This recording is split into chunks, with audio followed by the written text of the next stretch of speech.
Para aqueles que não souberam lidar com a sua vida, que fugiram às suas responsabilidades ou entraram pelo caminho da violência, da ignorância, da entrega ao mal, a esses existe uma região chamada umbral, que não é um inferno, né, porque a visão de inferno é aquela visão de eternidade de um mal. Todo aquele que peca vai para esse inferno e vai arder lá eternamente. Isso não é assim. O que existe a cada um é dado conforme a sua obra, causa e efeito. Se o cidadão se enche de energias negativas porque mergulhou na ignorância, mergulhou na maldade, ele é atraído para regiões de afinidade com essa vibração que ele conquistou. E aí sim, vai existir regiões que foram criadas pela própria mente humana.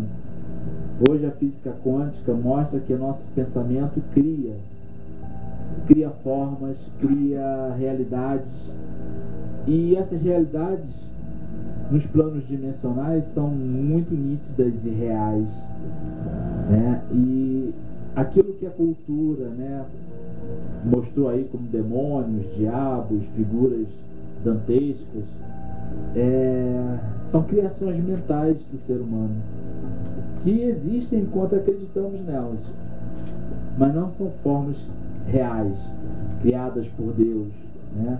Não existe um Satã, um demônio, um diabo que vai aí questionando o poder de Deus.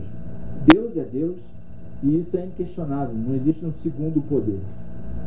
Existem espíritos rebeldes que acreditam que podem criar a guerra, que podem criar o tumulto, e ainda acham que podem aí criar algum mal ao homem, mas são apenas espíritos que esqueceram a sua divindade. E esses espíritos é que dominam essas regiões umbralinas.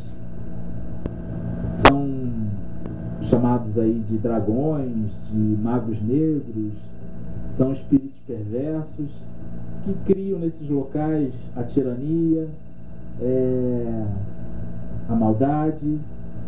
São regiões muito escuras, feias, não tem exatamente aquela coisa a visão do fogo, né? O fogo eterno. Não é assim. Há regiões no umbral que neva, que é gelado, que é extremamente gelado. O que vai criar cada região é a afinidade do pensamento que tá, aquele grupo que está ali. Existe, por exemplo, mas isso está mudando hoje, né? Mas podemos falar aí do Vale dos Suicidas, né?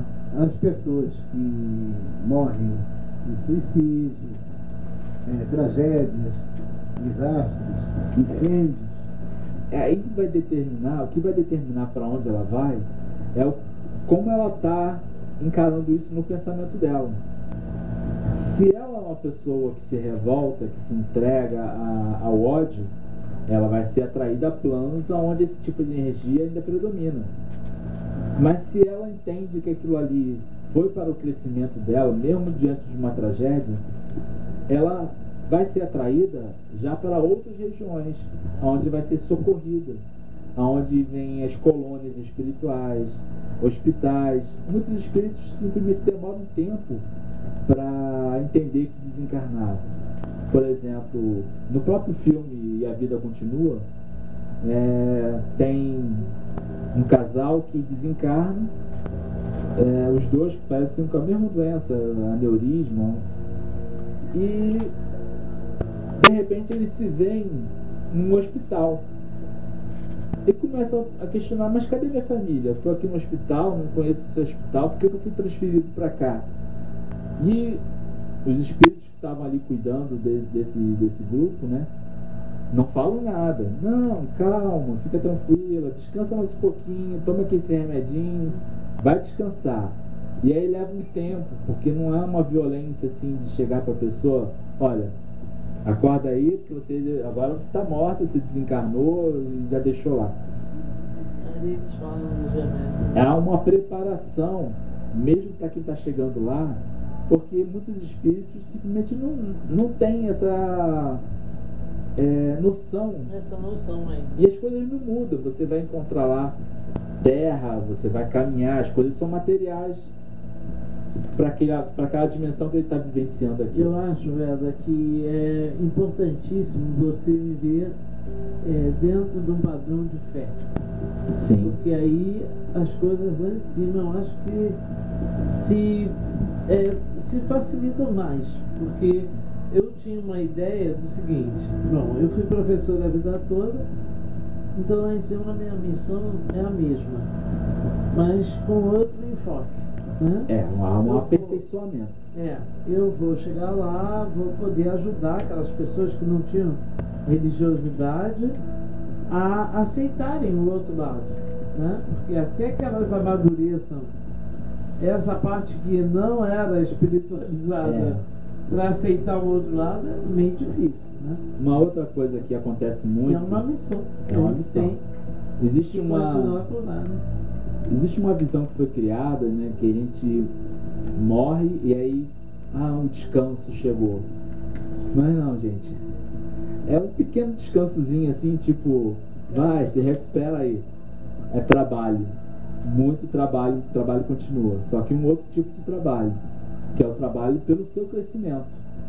Porque o espírito, ele não precisa de alimento, ele não precisa de roupa, ele vai criar isso mentalmente. Então ele vai reaprender a cada vida que nós retornamos, né?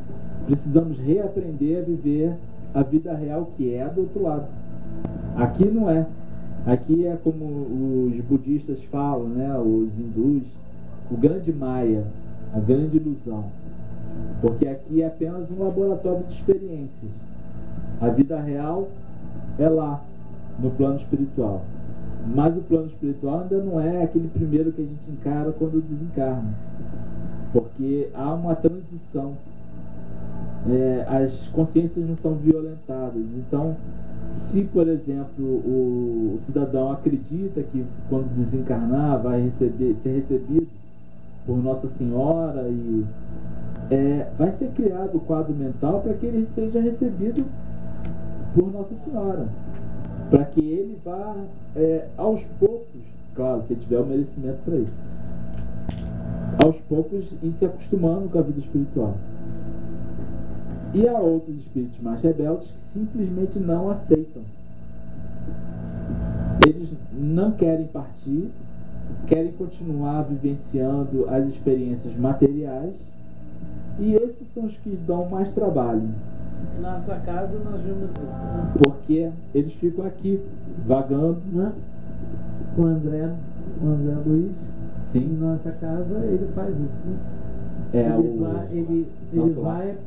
nosso lar.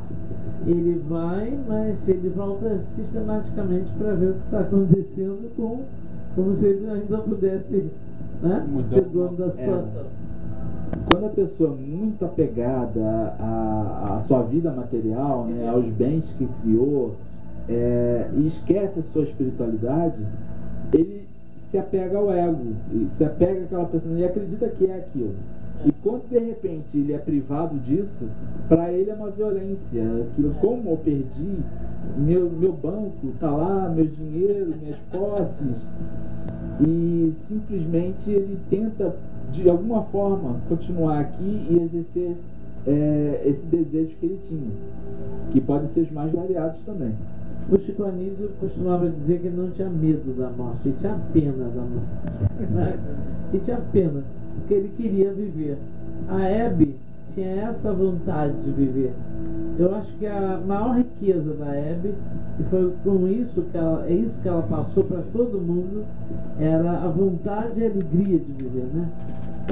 Ela fazia aquele programa exatamente para passar isso para as pessoas. Agora imagina a alegria deles quando descobriram que estão mais vivos do que nunca, com uma percepção mais apurada. Exatamente. com a liberdade, né? Porque é como se você ganhasse o céu, né? Porque é um passarinho que rompe a gaiola, porque nosso corpo físico ele ainda é bem primitivo, né? É bem pesado, ainda temos que andar, caminhar, nos arrastar. E lá do outro lado é diferente,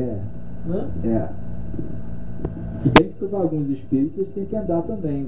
Eu vou voltar para ver aquele meu carro, gente. Por exemplo, na colônia Nosso Lar, a gente vê os espíritos precisando de ônibus, né, do aeróbus, precisando ainda de transporte, porque ainda não sabem vivenciar a vida espiritual.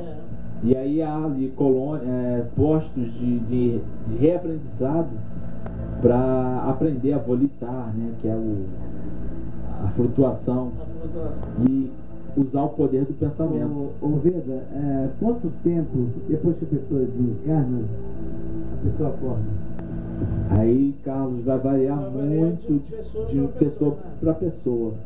Porque imagine alguém que a vida toda foi levado a acreditar que vai dormir o sono eterno e só vai acordar no dia do juízo final. A mente dessa pessoa fica condicionada a essa ideia que ela criou. Porque pensamento é força e pensamento cria. Relatos de pessoas lá, espíritos lá no cemitério, a beça deitada lá no caixão esperando o juízo final. Sim.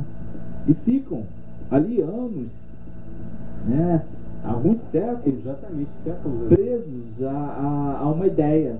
Agora outra pergunta, quando a pessoa é enterrada, passa 4 anos, a pessoa vai retirar o corpo, exumação, né? Exumação. Ainda parece as pessoas terem a carne ainda ter, né? Aí tem vários motivos. Pode até ser por remédio, excesso de remédio, né? Que é como se criasse um processo de mumificação, e aí demora a decompor mesmo. Há casos, né, de pessoas consideradas santos que o corpo simplesmente parece que não se decompõe. Difícil avaliar isso, porque o corpo é simplesmente algo que é a casca. É a casca. E a gente não precisa dessa casca. E tem gente que cuida tanto dessa casca. Cuida, malha. Com excesso, às vezes. Vive só pra casca. Não? E quando ela descobre que a casca não tem utilidade nenhuma para ela. Quanto dinheiro gastei? O pior é relato de pessoas que ficaram presas ao corpo, vendo o corpo se decompor, pessoas que eram hedonistas, né, faziam culto ao corpo. Aí há outro processo também. Há casos, né, como dos suicidas, que a pessoa tem aí um desencarne, um despertar do outro lado bem complicado. Quando a gente vem para cá, desvalorizou a vida, né? Ele desvalorizou a vida. E tem uma questão técnica. Quando a gente encarna, esse processo de encarnação, nós recebemos aí uma carga de fluido vital que mantém o perispírito preso ao corpo físico. E isso vai se desgastando naturalmente com o envelhecimento. E quando chega no desgaste final, o perispírito simplesmente se desliga e volta para o plano espiritual de uma forma bem suave.